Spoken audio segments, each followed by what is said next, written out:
ہندوستان میں نوبادیاتی دور میں سیاسی، سماجی اور مذہبی جماعتوں کی تنظیم کا آغاز ہوا۔ جب عیسائی مشنری جماعتیں تبلیغ کی غرض سے آئیں تو ہندوؤں اور مسلمانوں دونوں نے ان سے تنظیمی امور کے بارے میں بہت کچھ سیکھا، اور جب انہوں نے ان کا مقابلہ کرنے کے لیے اور اپنے اپنے مذہب کا دفاع کرنے کے لیے جماعتیں بنائیں تو ان کا ڈھانچہ اور تنظیم انہی مشنری جماعتوں کے مطابق رکھی۔ مثلاً کسی بھی جماعت کے لیے اولین طور پر یہ لازمی تھا کہ اس کا کوئی منشور ہو جو کہ اس تنظیم کو قانونی شکل دے سکے۔ پھر حکومت نے ہر جماعت کے لیے یہ لازمی قرار دیا کہ اسے رجسٹرڈ بھی کرایا جائے، اس سے یہ جماعتیں قانونی ہو جاتی تھیں۔ پھر ان جماعتوں کو چلانے کے لیے اس کے باقاعدہ عہدیدار ہوتے تھے، ان میں صدر، جنرل سیکرٹری، خزانچی اہم عہدے ہوتے تھے، اور باقی اراکین یا مجلس مشاورت ہوتی تھی جو کہ جماعت کی پالیسی کو طے کرتی تھی۔ جماعت کے مالی امور کے بارے میں ریکارڈ رکھا جاتا تھا اور اس کی تفصیل دی جاتی تھی کہ کتنے پیسے وصول ہوئے ہیں اور کتنے خرچ ہوئے ہیں۔ پالسی معاملات کے لیے اراکین کی پابندی سے میٹنگیں ہوا کرتی تھیں اور ایک جلسہ سالانہ ہوتا تھا جس میں سال بھر کی سرگرمیوں کی تفصیل دی جاتی تھی اور حساب کتاب پیش کیا جاتا تھا۔ جماعتوں کے اس ریکارڈ کا یہ فائدہ ہوا کہ ہر جماعت کی تاریخ بنتی گئی اور اراکین اور عام لوگوں کے علم میں یہ بات آتی رہی کہ جماعت کیا کر رہی ہے اور اس نے اب تک کیا حاصل کیا ہے۔ اگر یہ ضرور ہوا کہ بہت سی جماعتوں نے اپنے ریکارڈ کو پوری طرح سے محفوظ نہیں رکھا اور سستی اور کاہلی کی، جماعتوں میں لیڈروں کی تبدیلی نے بہت ریکارڈ ضائع کر دیا۔ علماء نے اپنی اپنی جماعتیں بنائیں تو ایسے منصوبوں کو پورا کرنے اور اپنے منشور پر عمل درآمد کے لیے ضروری تھا کہ وہ عوام سے اپیل کر کے چندہ جمع کریں۔ چنانچہ جن جماعتوں کو زیادہ چندہ ملا انہوں نے اپنے پیسے سے اپنے لیے جائیدادیں خریدیں، جماعت کا آفس، مدرسے کی تعمیر، یتیم خانوں کا سلسلہ اس سے وہ شروع ہوا۔ اس کا نتیجہ یہ ہوا کہ علماء کی ایک پیشہ ور جماعت وجود میں آ گئی جس نے معاشرے میں ان رفاہی کاموں کو اپنے ذمہ لے لیا، اور چندوں کی وصول یابی نے خود ان کی مالی حالت کو بہتر کر دیا۔ ان میں سے کچھ جماعتیں اور تنظیموں نے اچھا کام کیا، مگر اکثر کے بارے میں یہ شکایات ہی رہیں کہ انہوں نے پیسے کھا لیے ہیں، بدعنوانی ہوئی ہے، غبن ہوا ہے۔ ایک طرف تو علماء کی شناخت مسجد، مدرسہ اور رفاہی مذہبی اداروں سے تھی، مگر جب برصغیر میں سیاسی سرگرمیاں شروع ہوئیں اور سیاسی جماعتیں سرگرم عمل ہوئیں تو اس وقت علماء نے بھی اس ضرورت کو محسوس کیا کہ وہ خود کو محض مذہبی تنظیموں تک محدود نہیں رکھیں بلکہ سیاست میں بھی حصہ لیں، اس طرح سے اپنی سماجی رتبے کو وہ بلند کریں۔ علماء کے ان اداروں اور خواہشات کو مولانا شبلی نعمانی نے اپنی ایک تقریر میں اس طرح سے بیان کیا تھا کہ معزز حضرات، مسلمان دور حکومت میں دنیاوی اور مذہبی معاملات علماء کے ہاتھوں میں تھے۔ علماء نماز اور روزے کے مسائل کے ساتھ ساتھ عدالتی مقدمات کے فیصلے بھی سناتے تھے۔ وہ مجرموں کو سزائیں دیتے اور حکامات صادر کرتے تھے۔ سزائے موت یا قصاص کے فیصلے بھی وہیں سناتے تھے۔ مختصراً یہ کہ دنیاوی اور دینی دونوں معاملات میں ان کا ہاتھ وہ تھا۔ اب صورتحال بدل گئی ہے اور دنیاوی اور دینی معاملات ہیں ان میں علیحدہ علیحدہ حیثیت آ گئی۔ یہ دنیاوی امور ہیں وہ برطانوی حکومت کے تحت ہیں۔ اب ہمیں یہ دیکھنا ہوگا کہ علماء اور مسلمانوں کی جماعت کے رشتہ دار اس سارے عمل کے پیچھے آزادی کی یہ فکر تھی کہ مذہب اور سیاست ایک ہیں اور انہیں ایک دوسرے سے جدا نہیں کیا جا سکتا، لہٰذا سیاسی فہم کے لیے ضروری ہے کہ اس کی تشریح مذہب کے ذریعے کی جائے۔ یہ فیصلہ علماء کریں کہ کون سا سیاسی اقدام مذہب کے مطابق ہے۔ 1914 میں انہوں نے مدرسہ دارالارشاد قائم کیا تاکہ نوجوان علماء کو اپنے خیالات کے مطابق ڈالا جائے۔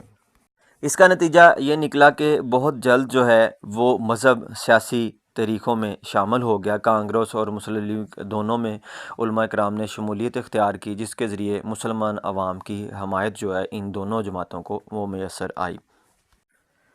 1914 میں بلکان کی جب جنگیں ہوئیں، یہ 12 سے 1914 تک بلکان کی وہ جنگیں ہوئیں، اس کے نتیجے میں مسلمانوں کے مقدس مقامات کے تحفظ اور خلافت کے ادارے کو بچانے کے سوالات سامنے آئے۔ اس کے نتیجے میں مسلمانوں کے سیکولر اور مذہبی رہنما ایک دوسرے کے قریب آتے چلے گئے اور اس نے علماء کو یہ موقع فراہم کیا کہ وہ سیاست پر اثر انداز ہوں۔ جب خلافت کا مسئلہ ہندوستان کی مسلم سیاست میں ابھر کر آیا تو اس مسئلے کی مذہبی نوعیت کی وجہ سے سیکولر لیڈرشپ نے علماء کو دعوت دی کہ وہ ان کے ساتھ تعاون کریں تاکہ برطانوی حکومت پر دباؤ ڈالا جائے کہ ترکی میں خلافت کو باقی رکھے۔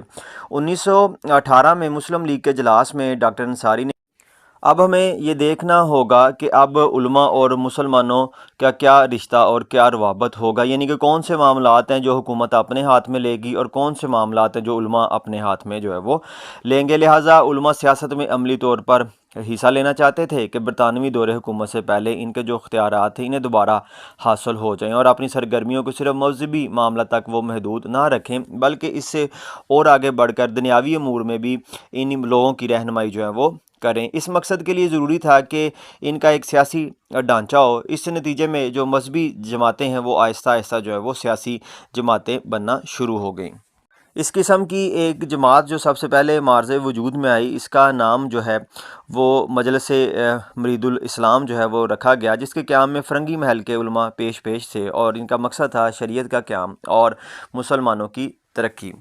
اس کے بعد دوسرے مذہبی فرقوں نے بھی اپنی جماعتیں بنانا شروع کی اور ہر فرقے کے مذہبی عقائد مختلف تھے اور وہ نہیں چاہتے تھے کہ کوئی ایک جماعت تمام فرقوں کی نمائندگی کرے۔ اس طرح سے 1907 میں شیعوں نے آل انڈیا شیعہ کانفرنس کے نام سے اپنی تنظیم کا اعلان کیا۔ 1914 میں سنی علماء نے جماعت الہند کے نام سے ایک جماعت بنائی۔ ابتدا میں اس کا مقصد یہ تھا کہ یورپی حملوں کی وجہ سے خلافت اور مقدس مقامات کو جو خطرہ لاحق ہو گیا اس کے خلاف جد و جہد کی جائے اور خلافت کے عہد کو برقرار رکھا جائے۔ علماء نے ابتدا میں سیاسی جماعتوں سے کوئی روابط نہیں رکھے اور خصوصی سیاسی پارٹیاں جن میں ہر مذہب اور مسلک کے لوگ شامل تھے۔ ان کی دلیل یہ تھی کہ اگر ان پارٹیوں کے اجلاس میں شرکت کی جائے گی تو انہیں غیر مسلم خواتین کے ساتھ بیٹھنا پڑے گا اور اجلاس کے دوران انہیں اس کا موقع نہیں ملے گا کہ وہ نماز ادا کر سکیں۔ اس موقع پر مولانا عبدالکلام آزاد نے، جو کہ اپنے ہم عصر علماء کی تنگ نظری، کم علمی اور تشدد سے بیزار تھے، اس بات کی کوشش کی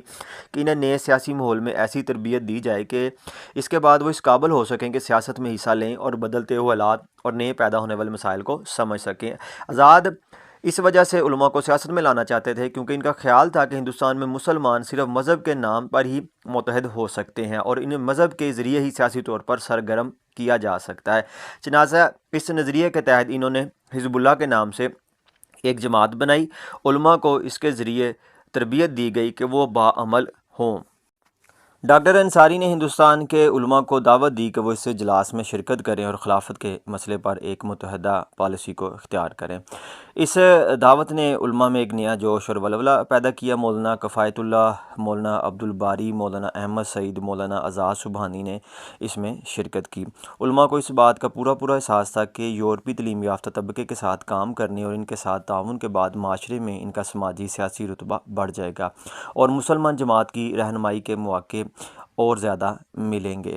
اس چیز کو ذہن میں رکھتے ہوئے مولانا کفایت اللہ نے کہا کہ میرا ہمیشہ سے یہ خیال ہے کہ مسلمان میں سیاست اور مذہب ہمیشہ سے ایک رہے ہیں اور در حقیقت ان کا مذہب ہی ان کی سیاست ہے اور ان کی سیاست مذہب ہے۔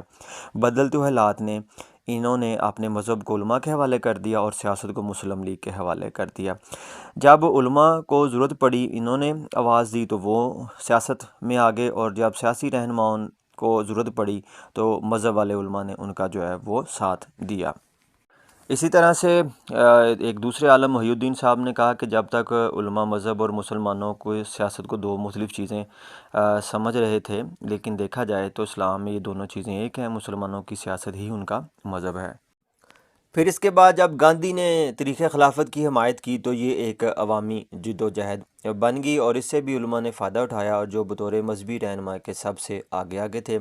حمزہ علوی نے اس پہلو کو نظر میں رکھتے ہوئے اپنے ایک مقالے پاکستان اور اسلام میں یہ کہا کہ نسل پرستی اور نظریہ کیا ہے۔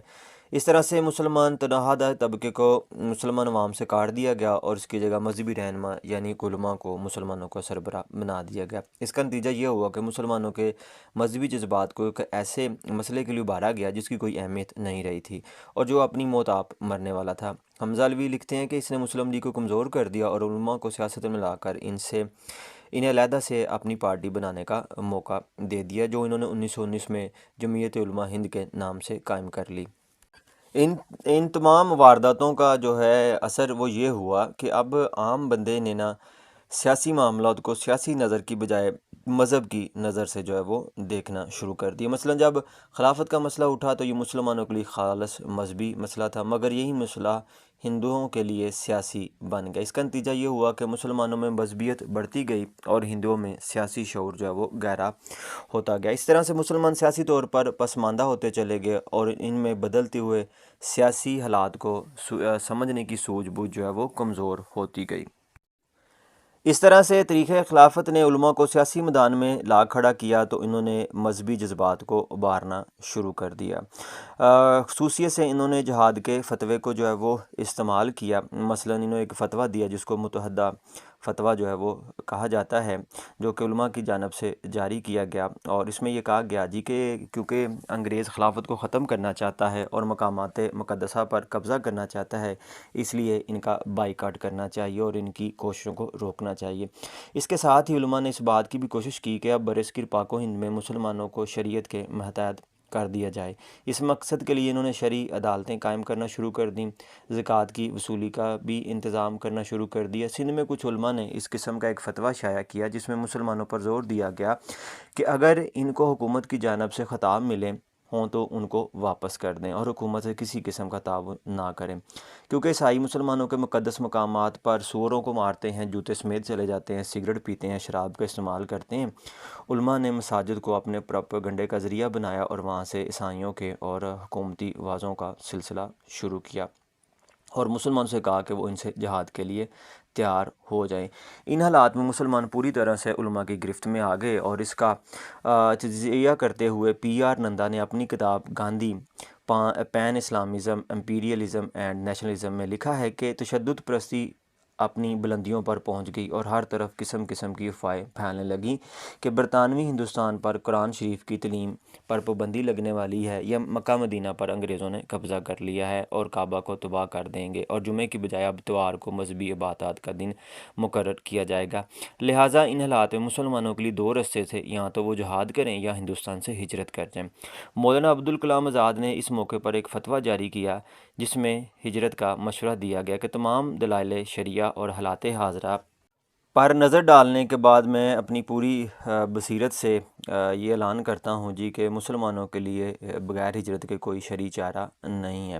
اس فتوے کو مولانا عبدالباری فرنگی محل کی حمایت حاصل تھی۔ اس فتوے کے نتیجے میں تقریباً ہزاروں مسلمان ہجرت کر کے افغانستان چلے گئے، جس میں 10,000 رستے کی صوبتوں یا افغانستان کے قیام کے دوران مارے گئے اور ہزاروں دیار غیر میں ذلیل و خوار ہوئے۔ جہاں افغان بھائیوں نے ان کے ساتھ ہر قسم کا سلوک روا رکھا، یہ ہجرت تاریخ بغیر کسی فائدے کے ختم ہوگی۔ دلچسپ بات یہ ہے جی کہ ہجرت کا موضوع 1947 کے موقع پر پھر زہر بحث آیا اور علماء نے اپنی کانگریس اور لیگ سے وابستگی کی بنیادوں پر اس مسئلے پر بحث کی۔ جمعیت علماء ہند کے مولانا حسین احمد مدنی نے بڑے جذباتی انداز میں مسلمانوں سے اپیل کی کہ وہ ہجرت کر کے نہ جائیں اور اپنے پیچھے اپنے باپ کی قبریں، مساجد، تاریخی عمارات اور ثقافتی ورثہ چھوڑ کر نہ جائیں، کیونکہ اگر انہوں نے ان کی دیکھ بھال کرنے والا کوئی نہ ہوا تو یہ تباہ ہو جائیں گے۔ اس کے برعکس مسلم لیگ کے مولانا شبیر احمد عثمانی نے ہجرت کے بارے میں یہ دلیل دی کہ رسول صلی اللہ علیہ وسلم نے ہجرت کی تھی اور وہ بھی مکہ سے مدینہ جاتے ہوئے ہر چیز کو چھوڑ کر گئے تھے، لہٰذا ہندوستان کے مسلمانوں کو اس کی پیروی کرتے ہوئے ہجرت کرنی چاہیے اور پاکستان کو مدینہ بنانا چاہیے۔ پاکستان بننے کے بعد اکتوبر 1947 کو آزاد نے جامع مسجد دلی میں خطبات سے بھرپور ایک تقریر کی جس میں انہوں نے ہجرت کے عمل کی زبردست مذمت کی، اور ان کی تقریر کا متن کچھ یوں ہے۔